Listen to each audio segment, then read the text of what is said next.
All right, good morning. So as you see, I'm working on flattening and radiusing the neck. I've got that about where I want it, but now, so this was supposed to be a fretted instrument, so I have fret markers here. Because I've cut those fret slots and I don't want to remove too much material, we're going to keep those. I should mention that it is now going to be a fretless instrument.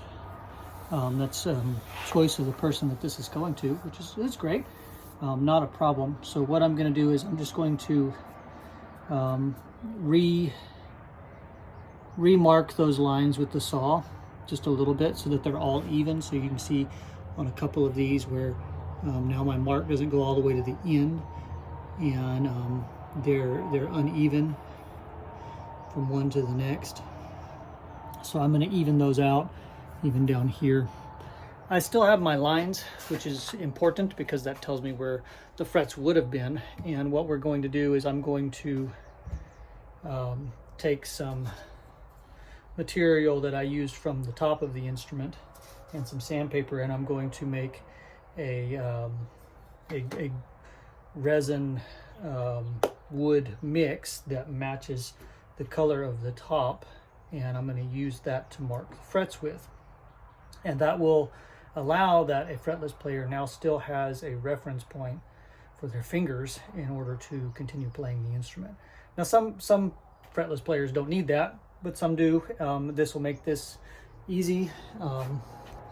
They won't stand out too much, but they will match the top, and that way it'll look very nice. I think if I used black, it would be too dark.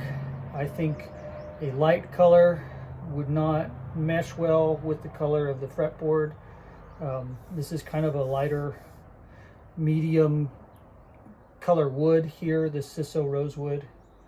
And so I kind of feel that if I put a light color, like a maple color in there, that it'll blend too much and you won't be able to see them, since there's already fretboard markers here.